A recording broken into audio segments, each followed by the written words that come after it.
बुलेटिनच्या सुरुवातीलाच breaking news आपण एक पाहणार आहोत। अनिल देशमुख यांच्या गाडीवर दगडफेक झाल्याची घटना घडलेली आहे।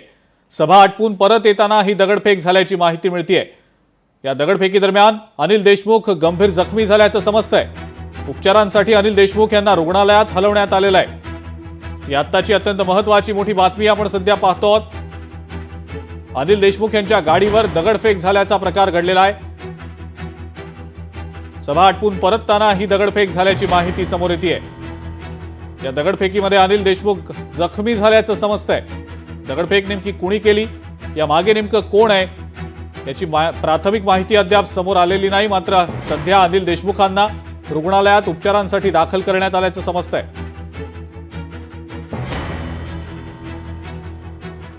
ज्ञानेश्वर पवार आपले प्रतिनिधी आपल्याला या संदर्भातली अधिक माहिती देत आहेत। ज्ञानेश्वर, अगदीच अनिल देशमुख यांची नरखेड येथे सभा होती आणि सभा आटपून ते परत येत असताना ते बिष्णूर मार्गाने ते परत येत होते। त्याच दरम्यान जे आहे ते जलालखेड रोडवर बेला फाट्याजवळ काही लोकांनी जे आहे ते त्यांच्या गाडीवर मोठ्या प्रमाणामध्ये दगडफेक केल्याची माहिती आहे। त्या दगडफेकीमध्ये अनिल देशमुख जे आहे ते मोठ्या प्रमाणामध्ये गंभीर जखमी झाल्याची देखील माहिती जी आहे ती समोर येते आणि आता अनिल देशमुखांना जे आहे ते हॉस्पिटलमध्ये उपचारासाठी काटोलच्या सद्यस्थितीमध्ये दाखल करण्यात आले। मात्र हे दगडफेक कोणी केली, का केली याबद्दल अद्याप तरी काही स्पष्टता झालेली नाही। मात्र एकूणच अनिल देशमुख यांच्या गाडीवरती मोठ्या प्रमाणात दगडफेक झाल्यामुळे जे आहे त्यामध्ये ते गंभीर जखमी झाल्याची सध्या प्राथमिक माहिती मिळते। ज्ञानेश्वर, त्यांना कोणत्या रुग्णालयात दाखल करण्यात आलंय, प्रकृतीविषयीची काय अपडेट आहे?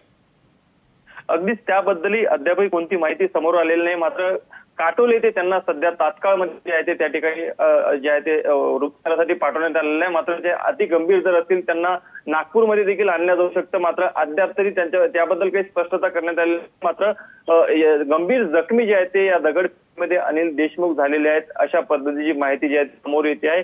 दगडफेक कोणी केली हे देखील अद्याप झाले नाही। आता काही वेळापूर्वीची जी घटना असल्यामुळे आता पुढील जशी माहिती जी आहे ती मिळते त्या पद्धतीने आपण अपडेट।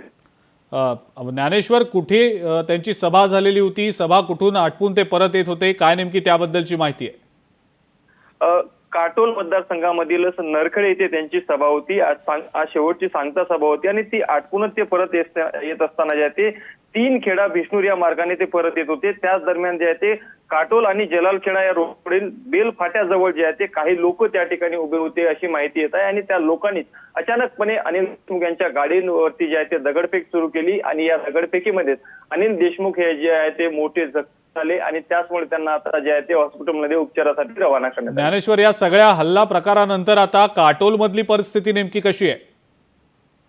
अद्याप आता त्या ठिकाणी जे आहे ते पूर्ण परिस्थिती आटोक्यात आणण्यासाठी त्या ठिकाणी प्रशासन जे आहे ते आता दाखल होताना आता एकूणच माहिती जी आहे ते समोर येते आहे। आणि अनिल देशमुख यांची प्रकृती कशी आहे आणि यांच्यावर उपचार अगोदर करण्यासाठी जे आहे ते तातडीने त्या पद्धतीने त्यांच्या कार्यकर्त्यांकडून आणि त्या पद्धतीने त्या ठिकाणी जे आहे त्या सध्याला नियोजन केलं। ठीक आहे ज्ञानेश्वर, धन्यवाद। सविस्तर माहिती आपण दिलीत त्याबद्दल। या आत्ताच्या घडीची अत्यंत महत्त्वाची मोठी बातमी आपण सध्या पाहतो आहोत। अनिल देशमुख यांच्या गाडीवर मोठ्या प्रमाणावर दगडफेक झाल्याचा प्रकार घडलेला आहे।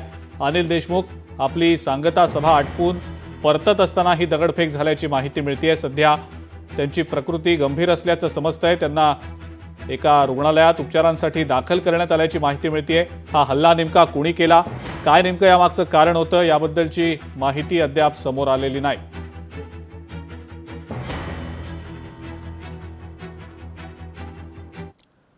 पुढची बातमी पाहूया। विधानसभा निवडणुकीच्या मतदानासाठी आता अवघे काही तास